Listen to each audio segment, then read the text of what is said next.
Hola, buenas noches y bienvenidos al Envite, al programa de los servicios informativos de la televisión canaria. Enseguida entramos en debate porque hay mucho que debatir esta semana en Canarias, pero antes déjenme que les presente a los 4 invitados que ya comparten esta mesa y que están dispuestos a echar esta partida del Envite aquí en la televisión canaria. Paso a invitar ya al primer invitado, a Isaac Castellano, diputado de Coalición Canaria. Señor Castellano, muy buenas noches. Hola, muy buenas noches. También nos acompaña hoy Manuel Fernández. Hola, señor Fernández, buenas noches. ¿Qué tal? Buenas noches. Eres el secretario de Política Regional del Partido Popular. También saludamos a Aurelio Abreu, vicepresidente del Cabildo de Tenerife y también candidato del PSOE al Cabildo. Señor Abreu, muy buenas noches. Buenas noches. Y también nos acompaña en esta noche de jueves Carmen Hernández, que es la vicepresidenta de Nueva Canarias y también ella es la candidata a la alcaldía de Telde. Carmen Hernández, hola, buenas noches. Buenas noches. Bueno, pues ya están presentados los 4 invitados que van a analizar la actualidad en este día aquí en Canarias, pero evidentemente nos falta una pieza en este engranaje que es nuestra compañera Emilia González. Hola, Emilia, buenas noches. ¿Qué tal? Buenas noches, Eugenio. Bueno, pues todo preparado, Emilia, para poner las cartas boca arriba y contar lo sustancial de esta semana. Hoy lo fundamental ha sido ese dato de la EPA, que la conocimos esta mañana y hay que decirlo que ha sido un buen dato, ¿eh? Exacto, un dato positivo que ya era hora que esperábamos, sí. Noticias, buenas noticias para Canarias y hoy pues lo hemos conseguido, hoy se ha sabido. Hola, ¿qué tal? Muy buenas noches. Comenzamos con los esperados datos de la encuesta de población activa que hemos conocido este jueves y que dejan datos optimistas en España y en Canarias. Nosotros nos centramos en las islas y por primera vez desde el inicio de la crisis, Canarias cierra un año con menos parados que el año anterior. Según la EPA, el archipiélago cerró 2014 con 20.000 nuevos puestos de trabajo y un descenso del paro del 6%. A pesar de los datos positivos, el número de parados sigue siendo alto, asciende a 342.000 personas desempleadas. Y un instrumento que serviría para paliar la tasa de desempleo es el régimen económico y fiscal de Canarias, un tema crucial para nosotros que este martes ha sido convalidado en el Congreso. Concretamente, la parte fiscal ya vigente entró en vigor el 1 de enero de este año tras recibir el visto bueno de la Unión Europea. Pero queda pendiente la renovación y revisión de los aspectos económicos del REF, cuyo debate se ha pospuesto hasta después de 2016. En teoría porque estaría asociado a una supuesta reforma de financiación autonómica, aunque hay voces que dicen que no se debería asociar la financiación autonómica y el REF. Vamos a ver qué opina la mesa. Vamos a ver qué opina. ¿Qué va a pasar con la parte económica del REF, Isaac?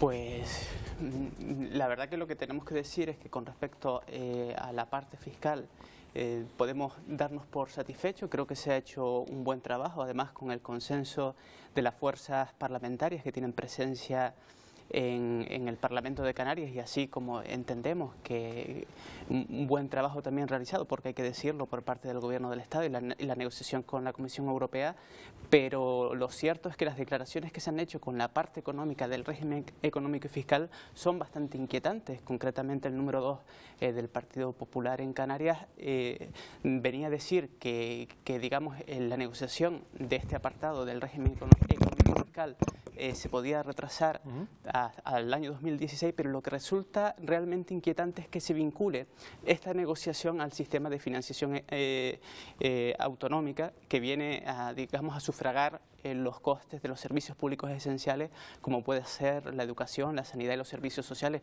Nosotros entendemos que el REF es un instrumento que viene a paliar, digamos, ciertas dificultades estructurales que tiene nuestro archipiélago para que se pueda producir el tan necesario desarrollo económico y esto no se puede vincular de ninguna manera a los servicios públicos esenciales que tienen que ser cubiertos en función del coste efectivo de los mismos y no digamos, considerando estas compensaciones que se producen a través del REF. Lo que está claro, señor Fernández, es que este es un REF sin la E. ¿Por qué? Bueno, el que se ha convalidado, quiero decir, esta semana en el Congreso. La ley de régimen económico y fiscal. Sí, pero evidentemente en este caso el tema fiscal, queda lo económico. Sí, porque el tema fiscal era un tema fundamental e imprescindible que entrara en vigor el 1 de enero, porque ahí está condicionado por la Comunidad Económica Europea, que realmente tiene que aprobarlo también, y si no lo aprobaba no se podía llevar adelante y se cumplían los pasos y era el último plazo para hacerlo. Por lo tanto se dejó en segundo término el tema de las medidas económicas del REF, que bueno, siguen en vigor las que estaban en el REF anterior, y lo que se va a proceder es a revisar esas medidas económicas, ¿no? Lo que acaba de decir Castellano en el tema de, bueno, yo estaba leyendo, a mí en una entrevista que tuve hace unos días me dijeron también lo mismo, ¿no? Que si el secretario general había dicho que se iban a estudiar conjuntamente las medidas económicas del REF con lo que es la financiación de la comunidad autónoma, ¿no? Y me preguntaron cuál era mi opinión. Yo dije que no estaba de acuerdo con eso. No me acuerdo porque no tiene nada que ver, no tiene absolutamente nada que ver, porque un tema es lo que es la financiación autonómica, es un debate que hay entre las comunidades autónomas y para nada hay que mezclarlo con las especificidades que tiene después cada comunidad autónoma, como tampoco se debate en ese debate de financiación autonómica lo que es el fuero, por ejemplo, navarro o las condiciones vascas, ¿no? Porque no tiene nada que ver, son dos cosas diferentes y por tanto tampoco se va a debatir lo que es la parte económica del REF conjuntamente con la financiación de las comunidades autónomas, que no tiene nada que ver. Pero yo, preocupado con este tema, yo veo unas declaraciones precisamente que ha habido del secretario general, que acaba, a ver, las he visto en Metrópolis, y en unas declaraciones que hizo un medio de comunicación, que era una mezquindad lo que estaba diciendo, que él eso, por supuesto, no estaba de acuerdo en absoluto en que eso fuese conjuntamente y que lo diga, pues yo no sé de dónde se sacó esa información. Y las propias declaraciones del presidente del partido, José Manuel Soria, que estaba dispuesto el gobierno a entrar ya en el debate, ir entrando en el debate de la parte económica, que debe originarse primero en Canarias, ¿no? Primero en Canarias, entre los partidos políticos de Canarias, ir qué partes de la económica se pueden reformar, se pueden mejorar, y luego ese consenso que se puede lograr aquí trasladarlo al resto del Estado, ¿no? Ese es el camino, y no hay otro. Cualquier otra versión que se quiera dar, yo creo que es una manipulación de las informaciones, y el Partido Popular, por supuesto, y yo lo tengo clarísimo, no tiene que mezclarse en ningún caso lo que es la debate de la financiación autonómica con el debate, lo que puede ser, lo que será para el próximo año las medidas económicas del REF. ¿No hubiese sido lo lógico, lo normal, pregunto, señor Abreu, que se hubiesen aprobado tanto lo económico como lo fiscal? ¿O convalidado, para ser más exactos, en el término? Sin duda, porque vamos a ver, el REF se basa en dos principios. Uno, compensar la lejanía de los canarios con respecto a la península y por lo tanto que el coste de la vida sea exactamente igual que en península, y por otro lado, hacer una economía productiva. Y desde luego si el gobierno y esa discusión que hay entre el señor Montoro y el señor Soria ratifica lo que estamos pensando y que es que el tema económico lo vincula a la financiación autonómica, creo que es un grave error por parte del Partido Popular. Y esto no es un problema de situación económica, esto es un tema de legitimidad política.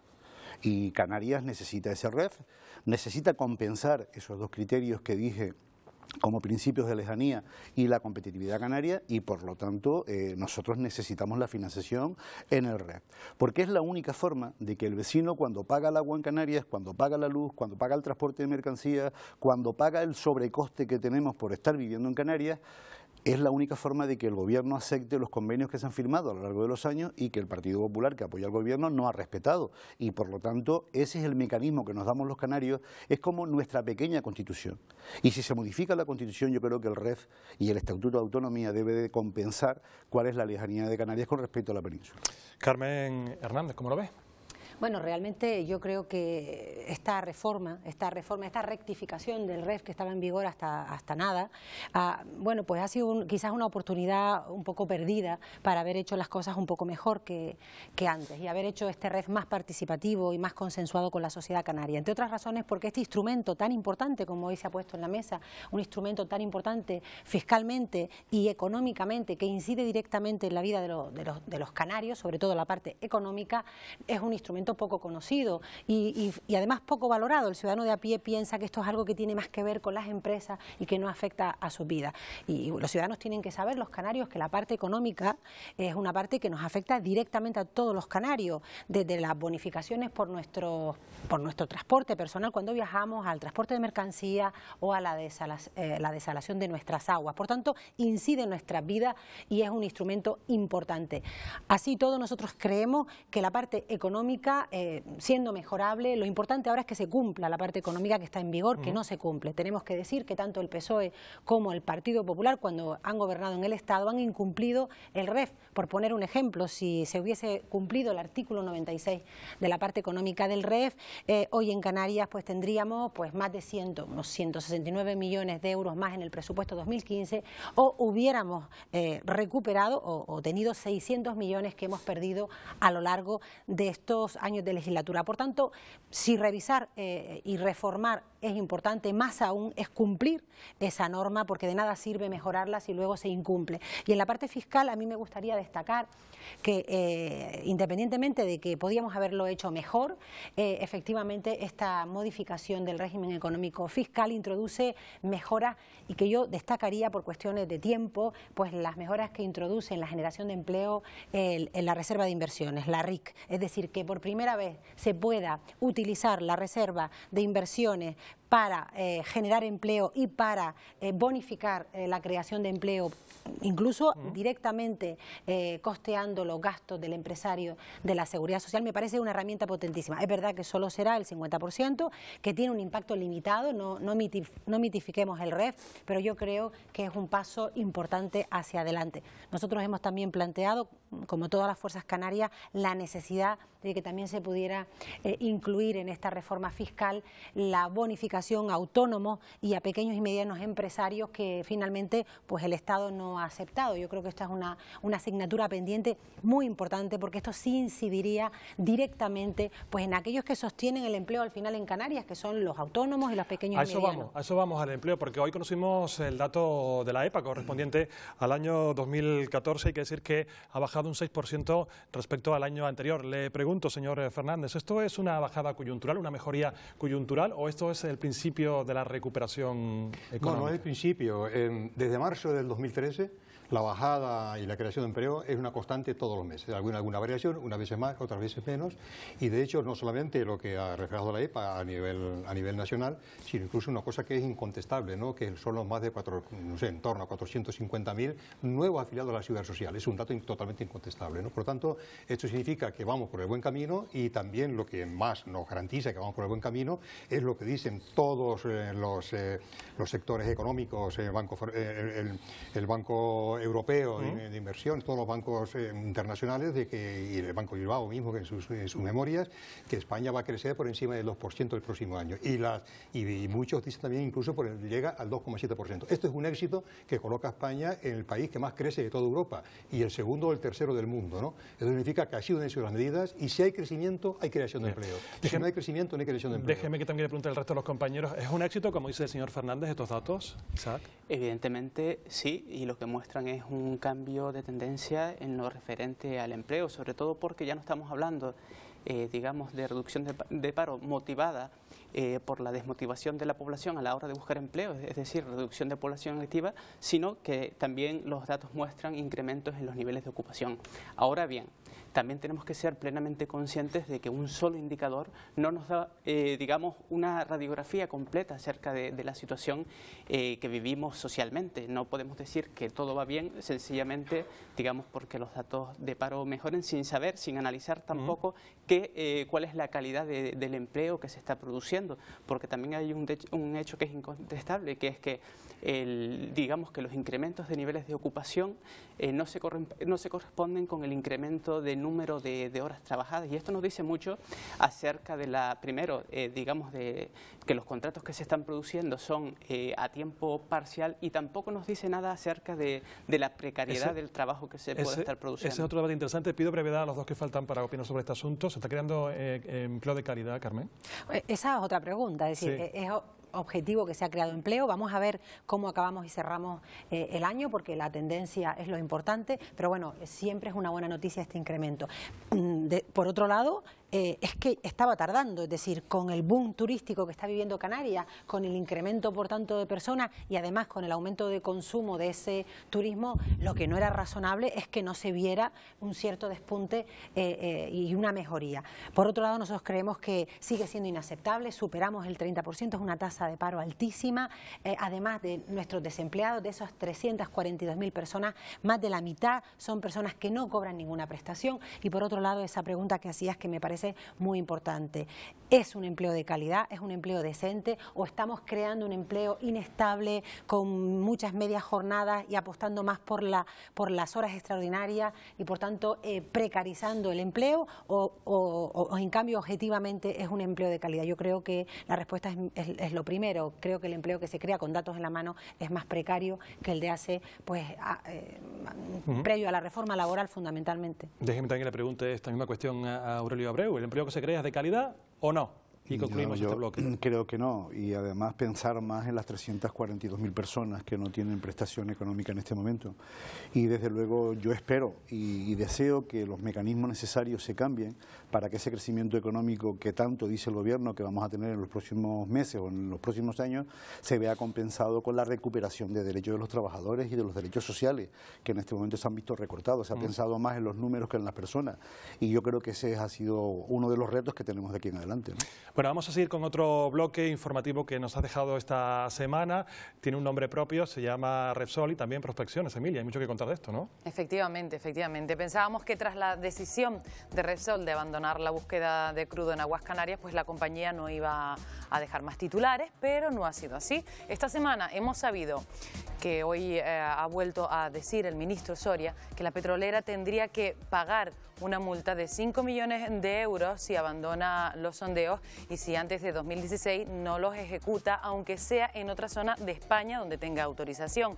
Solo ha perforado uno de los 2 pozos a los que se había comprometido.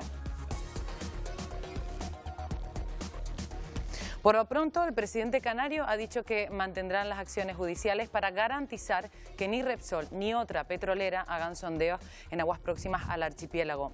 Y hablando de acciones judiciales, otro titular que adelantaba la provincia y la opinión esta semana también. Un juez del Tribunal Superior de Justicia de Canarias ha acusado a Industria de desviación de poder. El voto particular del magistrado Luis Helmut Meyer sostiene que Repsol ha encontrado crudo y que el Ministerio cometió delitos administrativos al dar los permisos. Bien, pues nosotros nos preguntamos si Repsol ha encontrado crudo, ¿por qué se ha ido? ¿Por qué ha decidido suspender los sondeos? Aunque está la posibilidad también de que no haya encontrado nada o de baja calidad para su comercialización, como ya dijo la petrolera.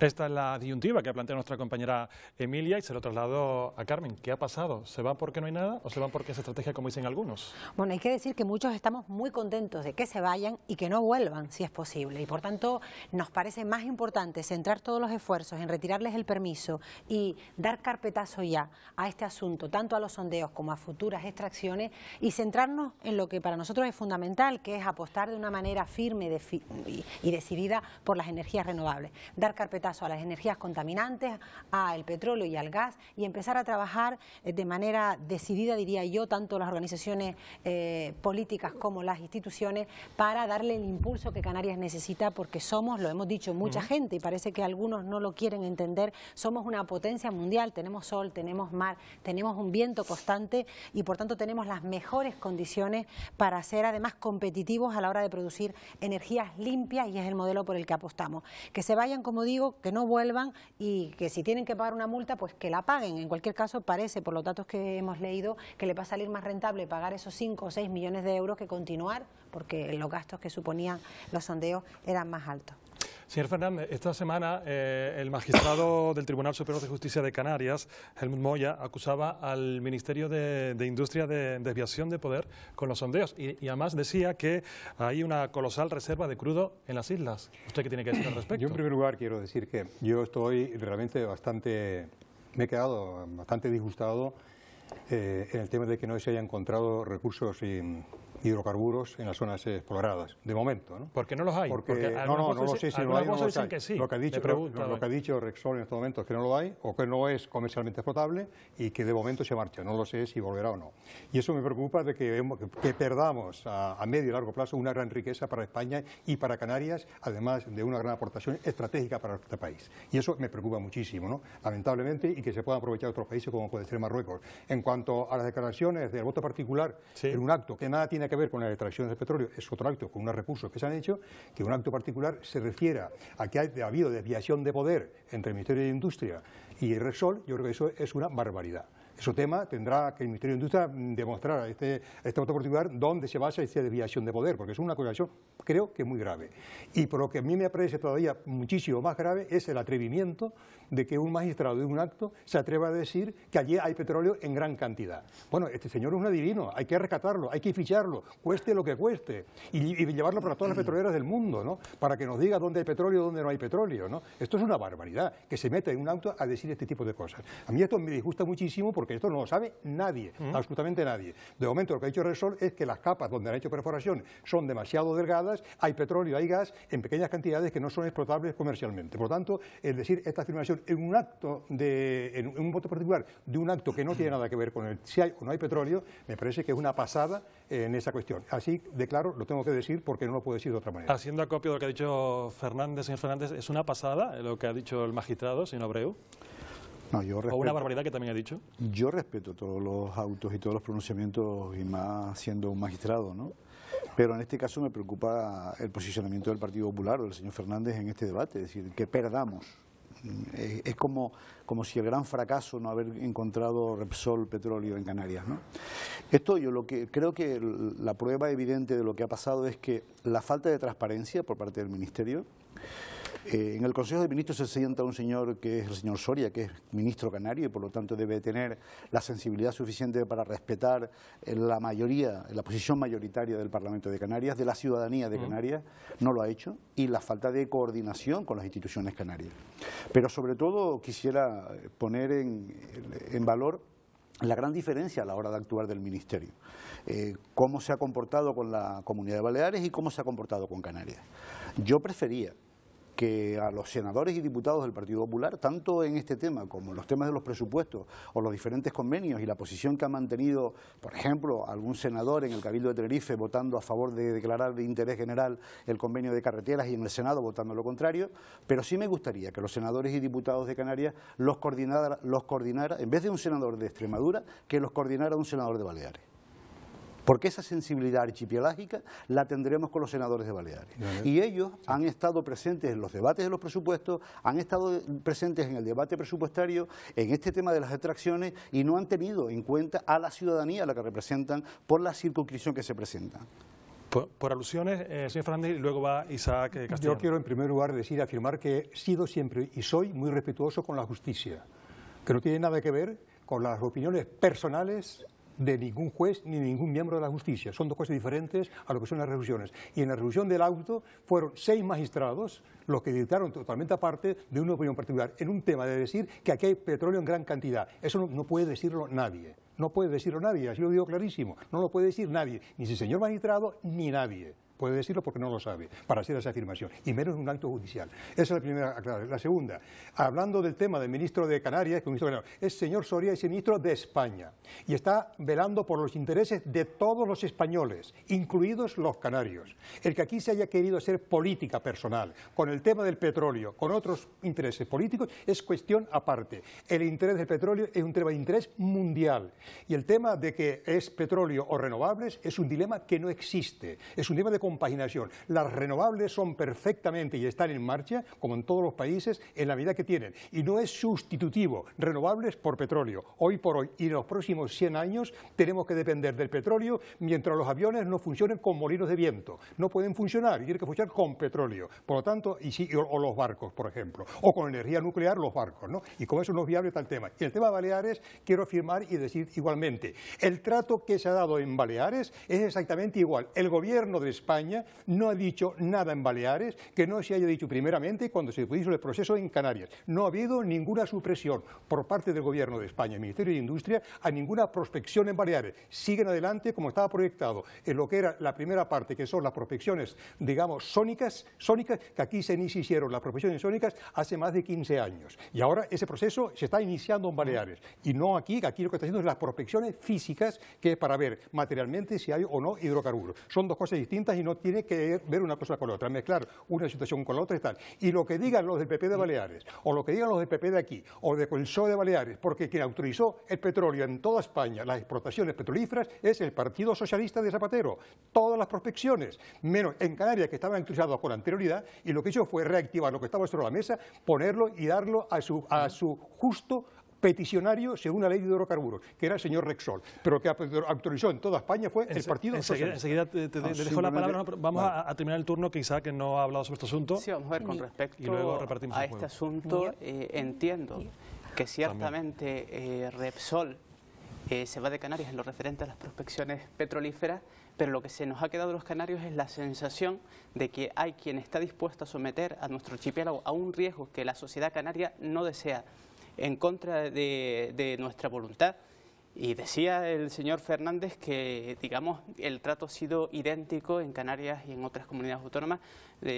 Yo creo que esto se desmiente de una forma clara con los hechos. Mientras en Canarias, antes de que se produjera la declaración de impacto ambiental, se venía anunciando incluso cuál era la fecha en la que se iban a realizar las prospecciones petrolíferas, en otras comunidades autónomas lo que se ha transmitido a la sociedad son mensajes tranquilizadores acerca de que no se asumiría el más mínimo riesgo en las mismas. Y de hecho, digamos, los hechos vienen confirmando este mensaje, porque así como en Canarias se han llevado a cabo las prospecciones petrolíferas, en otras comunidades autónomas se han anulado. Yo evidentemente no puedo opinar sobre las declaraciones que ha hecho el juez o cuáles son sus fuentes de información, por lo tanto en este asunto no voy a entrar, pero sí que es cierto que en el caso de Canarias, repito, resulta muy sospechoso que se adelantaran, digamos, los resultados de la declaración de impacto ambiental antes de que se produjera la misma. Me ha pedido la palabra Aurelio y también sí. Carmen. Aurelio. Simplemente dos matices.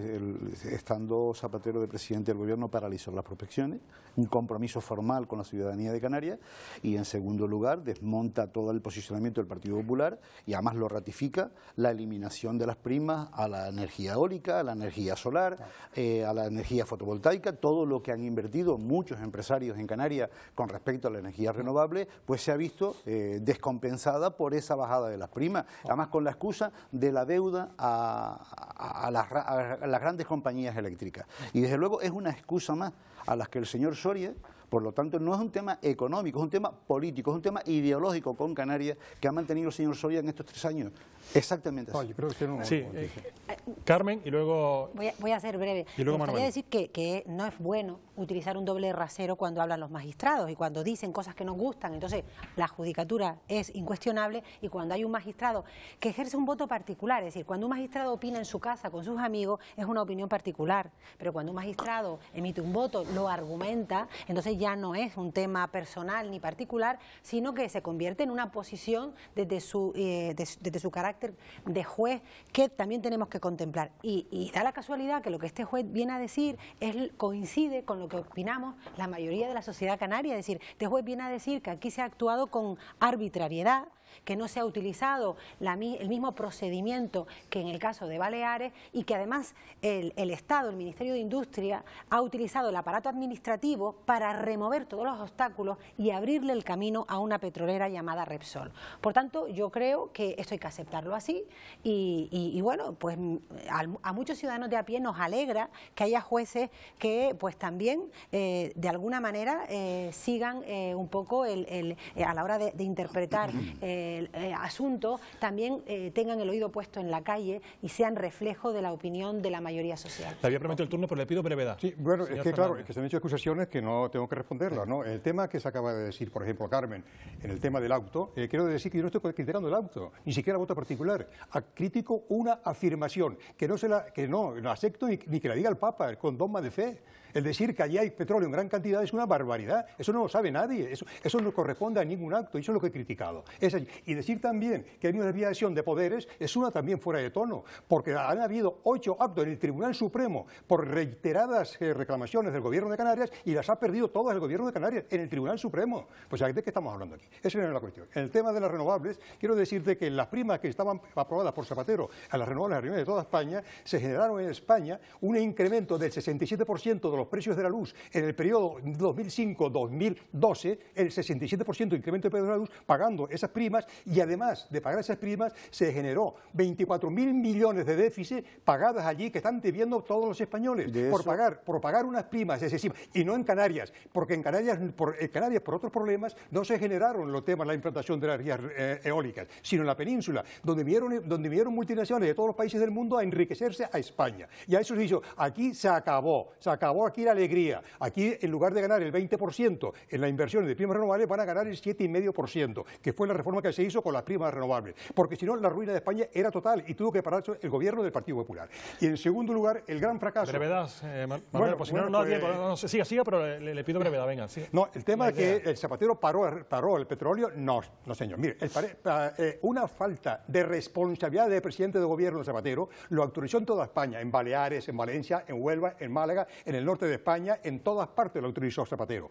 En Canarias también, pero como dijeron los socialistas de Lanzarote, que no querían el tema de las proporciones cerca de Lanzarote, el señor Zapatero, perdiendo la responsabilidad como presidente del gobierno de España, hizo más caso a sus compañeros socialistas de Lanzarote y no gestionó la de Canarias y aprobó el resto de España. El señor Zapatero, no fue el Partido Popular. Y lo que hizo el Partido Popular fue respetar las autorizaciones que dijo el señor Zapatero, menos las de Canarias, que no las activó Zapatero por falta de responsabilidad política, y el Partido Popular, por responsabilidad política de toda España, no se podía dejar nosotros hacer prospecciones cuando Marruecos ha hecho este año pasado, 5 prospecciones, y está haciendo una hora al sur de Fuerteventura y de Gran Canaria otra prospección más, y eso a nosotros no nos preocupa solamente la que hacen los españoles. Aurelio, yo creo que es una falta de, digamos, de interés nacional por parte Aurelio, un minuto y Isaac otro minuto. Simplemente decir que el que más sabe de concursos eólicos es el señor Soria.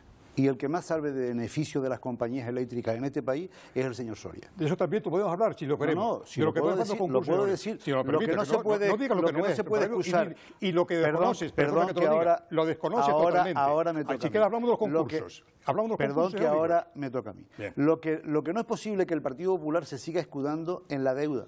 Llevamos 3 años de gobierno del Partido Popular y no ha habido ni una sola medida en Consejo de Ministros que haya beneficiado a los empresarios que han invertido aquí en energía alternativa, ni una sola.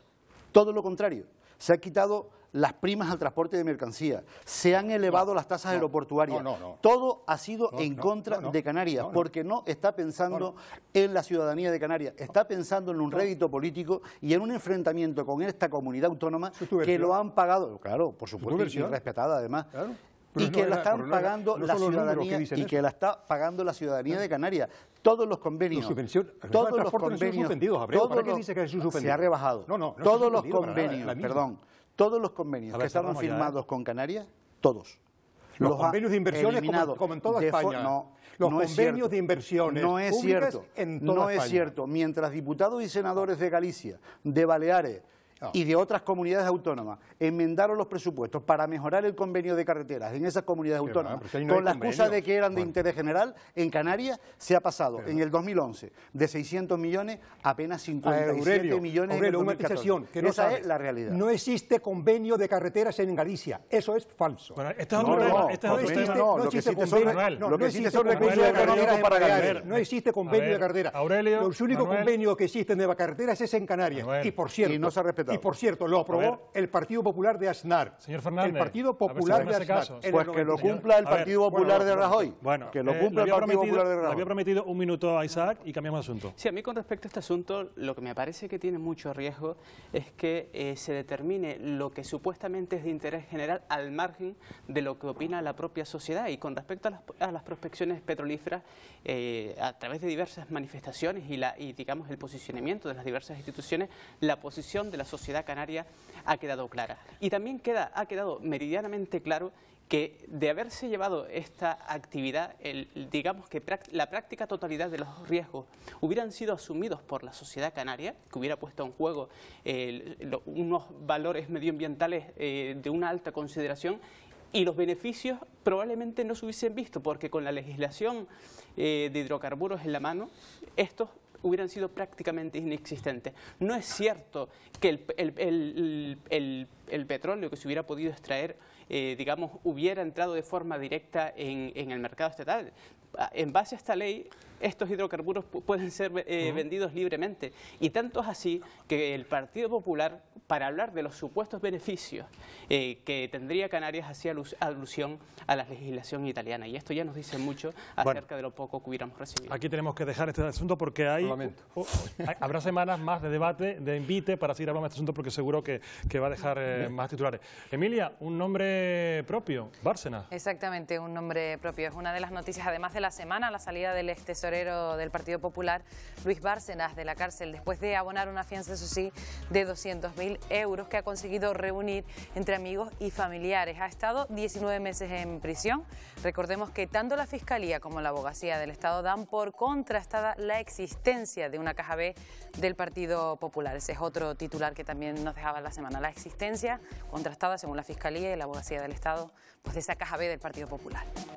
¿Le llama la atención lo que está ocurriendo en el Partido Popular con Bárcenas? Bueno, lo que es escandaloso es que alguien que tenga pues una petición por la Fiscalía Anticorrupción de 125 años de cárcel salga con apenas 6 meses cumplidos, independientemente de que la ley lo permita. Habrá que cambiar esa ley de enjuiciamiento criminal para que no siga siendo como... Yo cuando vi la noticia, como creo que muchos, me acordé de aquella frase del presidente del Tribunal Supremo que decía que las leyes en España estaban hechas para los robagallinas y no para los defraudadores, para los ladrones de guante blanco, diría yo, y esto es inaceptable. Estas son las cosas además que la sociedad no entiende. Al final parece que se consolida la idea, y esto es un ejemplo de que hay una justicia para ricos y una justicia para pobres, y que aquellos que puedan pagarse este tipo de fianza, que la inmensa mayoría de los españoles no podría pagarle a un familiar 200.000 euros, pues pueden quedar en la calle. Yo creo que es inaceptable y que estas son las cuestiones que ahondan en el desafecto, en el enfado de la sociedad civil contra las instituciones, y que cada día pone más en tela de juicio a la justicia y a la independencia de la justicia. ¿Ha tenido trato de favor el señor Bárcenas, señor Abreu? Estos temas producen desilusión, desapego de la sociedad, y eso es la tristeza. Es lamentable que una fianza de 200.000 euros, que es cualquier sede del PP que se reformó en este país, cualquier sede del PP que se reformó en este país, que se sacaba el recurso económico, según todos los medios y todos los indicios, de la caja B, es lo que él ha reunido, y le ha costado, por lo visto, reunirlo entre amigos y familiares. Produce tristeza, produce desilusión en la sociedad, y espero que la justicia cuanto antes acabe con la corrupción, acabe con personajes como este señor, palabra dicha por varios militantes del Partido Popular, pero que después no se corrigen los mecanismos ni se aprueban los mecanismos necesarios, y produce tristeza. Isaac. Vamos a ver, creo que es verdad que socialmente existe cierta confusión acerca del fenómeno que se ha producido. En estos momentos, Bárcenas no ha sido condenado. Su encarcelamiento obedece a medidas preventivas que se tienen que además que justificar en base a la posibilidad de destrucción de pruebas. Es verdad que a todos nos ha parecido muy poco la fianza que se ha establecido, sobre todo, por la responsabilidad civil en la que podría incurrir, que es muchísimo mayor, pero tenemos que tener presente que de momento no ha sido, condenado. Yo tengo la confianza en este sentido, por los hechos un poco que se han puesto ya de manifiesto, que la justicia, desgraciadamente, quizás más tarde de lo que a todos nos gustaría, pero llegará en este caso. Lo que sí que me inquieta es el alcance que pueda tener este caso, porque aquí estamos hablando de muchas cosas, no solo estamos hablando del tema personal de Bárcenas, porque este es un caso, que puede tener muchísimo más alcance. Estamos hablando de cajas B en partidos, estamos hablando de financiación de partidos, en este caso, evidentemente, del Partido Popular, y lo que yo deseo es que esta verdad sea aclarada. Sin entrar a valorar, repito, la puesta en libertad momentánea de Bárcenas, que obedece a unos criterios que yo ahora mismo no manejo. Manuel, ¿cómo se está viviendo todo esto dentro del partido? Sí, vamos a ver, dentro del partido muy preocupados también, ¿no? Con el partido más perjudicado ha sido el Partido Popular, sin lugar a dudas, ¿no? Este señor es un traidor y nos engañó a todos y realmente se aprovechó de ese puesto, ¿no? Quiero decir, por dentro de esta consideración, y que vaya a la cárcel pues donde sea y con todo el peso de la ley. Este señor, en primer lugar, tiene todos sus bienes embargados, todos. Fuera y dentro de España, embargados. O sea, que no tiene que buscar eso para poder darse fianza. Tiene embargados. Primera cuestión. Segunda, no son 6 meses lo que ha estado en la cárcel, son 19 meses lo que está en la cárcel. 19 meses. Y es prisión preventiva. Ni ha habido juicio, ni ha sido condenado. Es prisión preventiva. Y la prisión preventiva es solamente para casos excepcionales, muy excepcionales. Y máximo la prisión preventiva son 22 meses.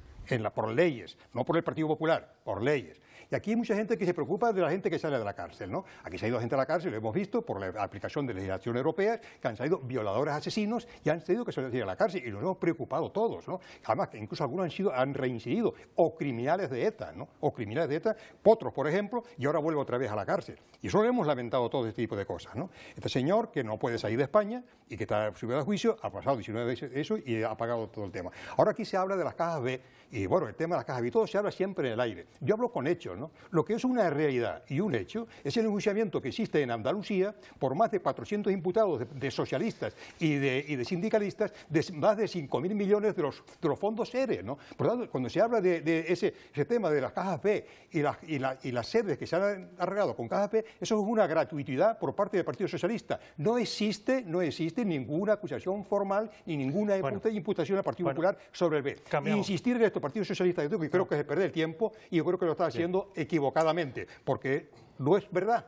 Como no es verdad, hasta que no exista por lo menos una imputación y luego un juicio para ver si es verdad, este tema es una afirmación gratuita que por lo menos lleva. Más asuntos, Emilia, políticos, ¿no? Efectivamente, porque nos espera una agenda este fin de semana bastante amplia. La salida de Bárcenas se produce días antes de la Convención Nacional del Partido Popular que comienza este viernes en Madrid. Se darán cita unas 2.600 personas de todo el país para debatir las principales ideas que defenderán de cara a los comicios de mayo. Entre los participantes, el expresidente español José María Aznar. Y como vemos, los partidos empiezan a engrasar su maquinaria de cara a las próximas elecciones autonómicas. Aquí en Canarias, este sábado, el Partido Socialista, su candidata a la presidencia del Gobierno, Patricia Hernández, presenta su candidatura, un acto que contará además con la presencia del secretario general de los socialistas, Pedro Sánchez. Y también en Coalición Canaria calientan motores. Este fin de semana presentó sus candidatos en Tenerife en un acto liderado por Fernando Clavijo, el candidato a la presidencia del gobierno. La agenda de los nacionalistas continúa y este sábado tienen reunión del Consejo Político Nacional donde se fijará la estrategia electoral y el código ético y de conducta de Coalición Canaria, entre otros muchos asuntos. Bien, pues como vemos, una agenda completita para este fin de semana en las islas y fuera de ellas. Es que es la cuenta atrás. Les pido brevedad a los cuatro porque tenemos muy poquito tiempo. Ya la cuenta atrás, todo preparado en todos los partidos políticos, Isaac, ¿no? Sí, es obvio. Los partidos políticos tienen que seguir funcionando y en estos momentos digamos se va a producir la confrontación electoral, se tiende a intensificar las reuniones que se producen. En algunos partidos vendrán sus líderes. En nuestro caso, como los tenemos aquí, pues no es necesario que hagan esos desplazamientos tan largos, pero forma parte del periodo que estamos viviendo. Hay que vivirlo con cierta normalidad y afrontando lo que para todos es la fiesta de la democracia, ¿no? Fernando, ¿pero cuándo el candidato de su partido al gobierno de Canarias? Yo creo que la primera semana de febrero. Sí, ahora hay una convención donde se van a debatir todas las áreas económicas y sociales del Partido Popular de cara a esos comicios electorales, que este año es intenso, ¿no?